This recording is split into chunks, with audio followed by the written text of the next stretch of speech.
नमस्कार विद्यार्थी मित्रांनो, आपल्या युट्यूब चॅनल मध्ये सर्वांचं सहर्ष स्नेह स्वागत. आपण मागील रविवारी भाग एक म्हणजे मराठी आणि गणित या विषयावरती एक टेस्ट घेतली आणि त्या टेस्ट मध्ये मिळालेले जे गुण आहेत त्या गुणांचं ज्या वेळेस विश्लेषण पालकांनी केलं त्यावेळेस अशा पद्धतीचा निष्कर्ष निघाला की गणित या विषयामध्ये पैकीच्या पैकी काही मुलांना मार्क्स पडलेले आहेत, परंतु मराठी या विषयामध्ये मार्क्स जे आहेत ते कमी मिळालेले आहेत. म्हणजे काही विद्यार्थ्यांचे 11 क्वेश्चन्स असतील, काही मुलांचे 4 क्वेश्चन्स असतील, काही मुलांचे 5 प्रश्न असतील. अशा पद्धतीच्या चुका त्यामध्ये झालेल्या आहेत. आता यामध्ये महत्वाचा विषय काय आहे तर मराठी व्याकरण जर तुमचं परफेक्ट नसेल तर तुम्हाला मार्क्स जे आहे ते कमी मिळणार आहेत. हा पहिला मुद्दा आपण लक्षात घेणं गरजेचं आहे. म्हणून आजचा व्हिडिओ तुमच्यासाठी एक स्पेशल म्हणजे मराठी व्याकरणाचा या ठिकाणी घेऊन येत आहे, तो म्हणजे सर्वनाम. याच्या अगोदर तुम्हाला माहिती असावं नाम म्हणजे काय याच्याबद्दलचा जो व्हिडिओ आहे तो खाली अपलोड केलेला आहे. कारण नाम माहिती असल्याशिवाय, नामाची संपूर्णपणे प्रकार माहिती असल्याशिवाय आपल्याला सर्वनाम कळणार नाही. त्यासाठी तो व्हिडिओ तुम्ही अवश्य पहा, त्याच्यानंतर मग तुम्ही सर्वनाम म्हणजे काय ते समजून घ्या. ओके, ठीक आहे. चला आता या ठिकाणी सर्वनाम म्हणजे नेमकं काय ते आपण सविस्तरपणे पाहूया की कशाला आपण सर्वनाम म्हणायचं.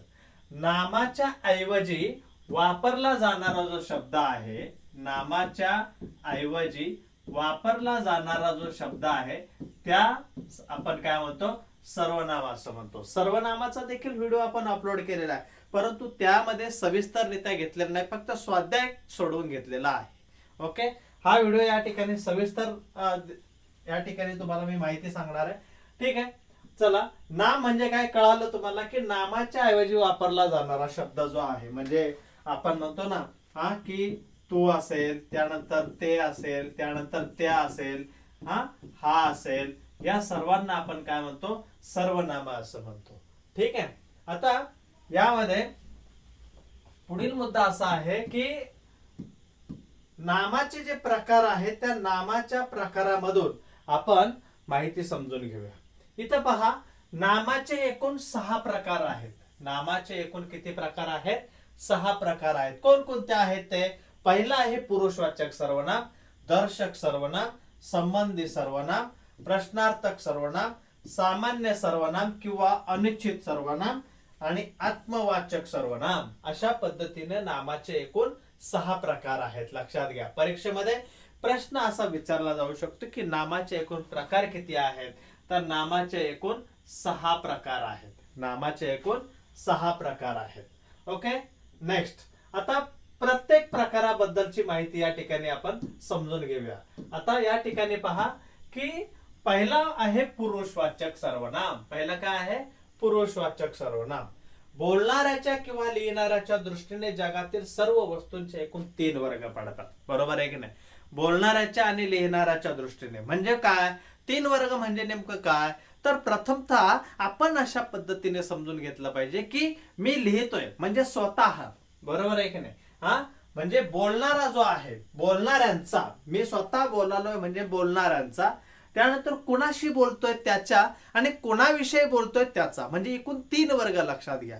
आपण स्वतः बोलतो म्हणजे बोलणाऱ्याचा, त्यानंतर ज्याच्याशी आपण बोलतो किंवा लिहितो त्यांचा, व ज्यांच्याविषयी आपण बोलतो, ज्यांच्याविषयी आपण बोलतो किंवा ज्यांच्याविषयी आपण लिहितो किंवा त्या व्यक्तींचा असेल किंवा त्या वस्तूंचा असेल, यांना आपण थोडक्यात काय म्हणतो? पुरुष असं म्हणतो. यांना आपण थोडक्यात काय म्हणतो? पुरुष असं म्हणतो. आणि या तीनही याच्यामध्ये जे सर्वनाम वापरले जातात त्यांना म्हणायचं पुरुषवाचक सर्वनाम. त्यांना काय म्हणायचं? पुरुषवाचक सर्वनाम असं म्हणायचं. मुद्दा क्लिअर झाला? पुरुषवाचक सर्वनाम म्हणजे काय ते तुमच्या लक्षात आलेलं असणार आहे. ओके, आता त्यामध्ये जे 3 भाग आहेत, तुम्हाला मी आता जे काय बोललो की एकूण 3 भाग आहेत. एक म्हणजे कोणता? बोलणाऱ्याचा, ज्याच्याशी बोलतो तो, आणि ज्यांच्याविषयी आपण बोलतो तो. त्यामध्ये पहिला भाग बघा, बोलणारा स्वतःचा उल्लेख करताना जी सर्वनामे वापरतो त्यांना प्रथम पुरुषवाचक सर्वनाम असं म्हणतात. परीक्षेमध्ये आपल्याला प्रकार वगैरे शक्यतो या ठिकाणी विचारले जात नाही ते 5वीच्या दृष्टिकोनातून, परंतु उदाहरणं विचारतात. एकूण सर्वनाम किती आलेले आहेत, त्याचबरोबर त्यामध्ये सर्वनाम कोणती आलेले आहेत, अशा प्रकारचे प्रश्न विचारतात. मग डिटेल जर आपल्याला माहिती असेल तर सर्वनामावरती कशाही प्रकारचा क्वेश्चन विचारला तरीही तो आपल्याकडून हातचे मार्क्स जे आहेत ते जाणार नाहीयेत. ओके, आता यामध्ये पहा, प्रथम पुरुषवाचक सर्वनाम कोणकोणते आहेत. आपल्या स्वतःसाठी आपण कोणत्या प्रकारचे सर्वनाम वापरतो, आपल्या स्वतःसाठी कोणते. मी हे स्वतःसाठी वापरतो, होय की नाही. मी हुशार आहे, मी चांगले काम करतो, अशा पद्धतीने मी. आम्ही, कधी कधी आपण आम्ही सुद्धा स्वतःसाठी वापरतो, आपण, स्वतः, अशा पद्धतीनं ही जी सर्वनामं आहेत यांना आपण काय म्हणतो, प्रथम पुरुषवाचक सर्वनाम. जी सर्वनामं आपण स्वतःसाठी वापरतो, मी असेल, आम्ही असेल, आपण असेल, आपल्यासाठी जर वापरली तर त्यांना म्हणायचं पुरुषवाचक सर्वनाम. नेक्स्ट पहा, ज्यांच्याशी बोलायचे आहे त्यांचा उल्लेख करताना, म्हणजे असं आपण म्हणतो की नाही, तू फार हुशार आहे, तुम्ही खूप चांगले आहात, होय की नाही. तर त्यांना आपण काय म्हणतो, द्वितीय पुरुषवाचक सर्वनाम असं म्हणतो. द्वितीय पुरुषवाचक सर्वनाम. प्रथम पुरुषवाचक सर्वनाम सांगितलं, द्वितीय पुरुषवाचक म्हणजे ज्याच्याशी आपण बोलतो त्याच्याबद्दल वापरले जाणारे शब्द म्हणजेच काय आहे, द्वितीय पुरुषवाचक सर्वनाम. आणि ज्यांच्याविषयी आपण बोलतो, म्हणजे तो फार हुशार मुलगा आहे, तो म्हणजे कोण आहे, तिसरा व्यक्ती आहे, इथं तो उपस्थित आहे का, नाहीये, होय की नाही. त्या फार हुशार आहेत, त्या फार चांगला अभ्यास करतात, त्यानंतर ते येणार आहेत, होय की नाही. ती चांगली मुलगी आहे, असं आपण त्या ठिकाणी म्हणतो. तर हे सर्व जे उदाहरणं आहेत, ही उदाहरणं कशाची दिलेली, ती तृतीय पुरुषवाचक सर्वनामाची. म्हणजे पुरुषवाचक सर्वनामामध्ये एकूण 3 प्रकार आहेत, त्यामध्ये प्रथम पुरुषवाचक, द्वितीय पुरुषवाचक आणि तृतीय पुरुषवाचक सर्वनामे. ठीक आहे, हा मुद्दा तुमचा या ठिकाणी क्लिअर झाला असणार आहे. तर आपण नेक्स्ट पाहूया, दर्शक सर्वनामे. दर्शक सर्वनाम म्हणजे नेमकं काय. दर्शक सर्वनाम म्हणजे काय, दाखवणे. थोडक्यात काय, दाखवणे. हा मुलगा आहे, हा मुलगा आहे. जवळची किंवा दूरची वस्तू दाखविण्यासाठी, जवळची किंवा दूरची वस्तू, हा पेन आहे, होय की नाही, हे घड्याळ आहे, असं आपण म्हणतो, बरोबर आहे. तर त्या ठिकाणी त्यांना आपण काय म्हणतो, दर्शक सर्वनाम असं म्हणतो. जवळची किंवा दूरची वस्तू दाखवण्यासाठी ज्या सर्वनामांचा वापर केला जातो त्यांना आपण दर्शक सर्वनाम असं म्हणतो. तो, ती, ते, लांबची वस्तू ज्यावेळेस आपण दाखवतो त्यावेळेस आपण या ठिकाणी हे सर्वनाम वापरत असतो. म्हणजे सर्वनामाचा दुसरा प्रकार लक्षात घ्या, दर्शक सर्वनामे. तिसरा पहा, संबंधी सर्वनामे. जो, जी, जे, ज्या, अशा पद्धतीची जी सर्वनामं आहेत, म्हणजे वाक्यात पुढे येणाऱ्या दर्शक सर्वनामाशी संबंध दाखवणाऱ्या सर्वनामांना आपण संबंधी सर्वनाम असं म्हणतो, होय की नाही. जो हुशार असेल, असं आपण म्हणतोय की नाही, तर त्यांना आपण काय म्हणतो, संबंधी सर्वनाम असं म्हणतो. ठीक आहे. त्यानंतर नेक्स्ट पहा, प्रश्नार्थक सर्वनाम. सगळे सर्वनाम जे आहेत, काय असेल, कोण असेल, कोणाला असेल, कोणास, कोणाला, कोणी, अशा पद्धतीने जर तुम्ही प्रश्न विचारण्यासाठी या सर्वनामांचा वापर केला असेल किंवा या शब्दांचा वापर केला असेल तर त्यांना आपण काय म्हणतो, प्रश्नार्थक सर्वनामे. त्यांना आपण काय म्हणतो, प्रश्नार्थक सर्वनामे असं म्हणतो, होय की नाही. कोण येणार आहे, त्यानंतर कोणास ठाऊक असं आपण म्हणतो. म्हणजे क्वेश्चन मार्क त्या ठिकाणी असला पाहिजे. काय असला पाहिजे, क्वेश्चन मार्क असला पाहिजे. कोणाला पुस्तक देणार आहेस, हे कोणी काम केले, अशा पद्धतीचे क्वेश्चन्स ज्या वेळेस आपण विचारतो, प्रश्न ज्या वेळेस विचारतो, तेव्हा त्याला आपण म्हणतो प्रश्नार्थक सर्वनामे. ओके. त्यानंतर सामान्य सर्वनामे किंवा अनिश्चित सर्वनामे. बघा, सामान्य सर्वनामांनाच आपण अनिश्चित सर्वनामे असंही म्हणतो. ठीक आहे. आता यामध्ये विचारण्यासाठी, म्हणजे आपण प्रश्न विचारताना कोण, काय अशा पद्धतीने विचारतो, परंतु विचारण्यासाठी न येता ती कोणत्या नामाबद्दल आली आहेत हे निश्चितपणे सांगता येत नाही. कधी कधी कोण आणि काय हे सर्वनाम आपल्याला निश्चितपणे सांगता येत नाही, तेव्हा त्या सर्वनामांना अनिश्चित सर्वनामे असे म्हणतात. आता यामध्ये पहा, कोणी कोणास हसू नये, निश्चितपणे सांगता येत आहे का? कोणी कोणास हसू नये क्वेश्चन आहे का? हा क्वेश्चन नाहीये, प्रश्न विचारलेला नाहीये, म्हणून कोणी असेल कोणास असेल हे काय आलेले आहे ती या ठिकाणी. तुम्ही म्हणाल की सर कोणी कोणास तुम्ही सांगितलंय ही कोणती सर्वनाम आहेत? तर प्रश्नार्थक सर्वनाम आहेत. परंतु एक गोष्ट लक्षात घ्या, कोणी कोणास ही जी सर्वनाम या वाक्यामध्ये आलेली आहेत त्यांना आपण सामान्य सर्वनाम म्हणतो किंवा अनिश्चित सर्वनाम असं म्हणतो, कारण निश्चितपणे सांगता येत नाही.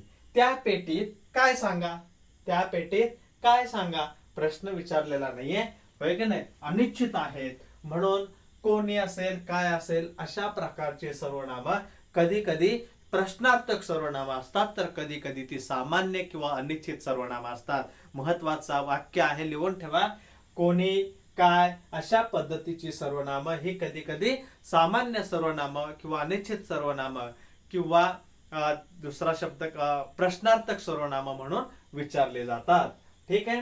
त्यानंतर नेक्स्ट प्रकार पहा कोणता आहे, तर आत्मवाचक सर्वनामे. आत्मवाचक, आत्म या शब्दामध्ये काय अर्थ आहे, तर स्वतः. स्वतः आत्मा आपल्या स्वतःमध्ये असतो का दुसऱ्यामध्ये?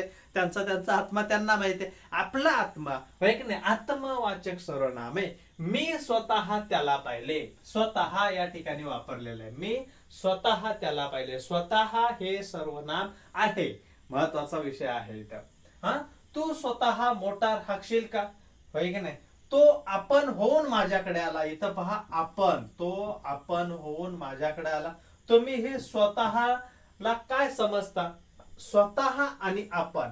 आत्मवाचक सर्वनामामध्ये लक्षात ठेवा, स्वतः आणि आपण ही जी सर्वनाम आहेत यांना आपण काय म्हणतो? आत्मवाचक सर्वनामे असं म्हणतो. आता या ठिकाणी महत्वाचा मुद्दा त्या ठिकाणी असा येतोय की पुरुषवाचक सर्वनाम व आत्मवाचक सर्वनाम यामध्ये नेमका कोणता फरक आहे.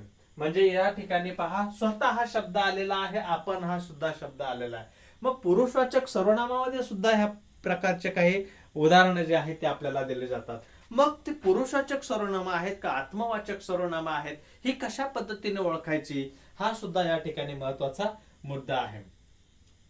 आता पुरुषवाचक सर्वनाम जे आहेत, पुरुषवाचक म्हणजे आपण, हे वाक्यामध्ये पुरुषवाचक सर्वनामामध्ये महत्वाचं वाक्य आहे की पुरुषवाचक सर्वनामामध्ये आपण हा जो शब्द आहे किंवा सर्वनाम आहे ते शक्यतो सुरुवातीलाच विचारलं जातं, सुरुवातीलाच येतं. काय?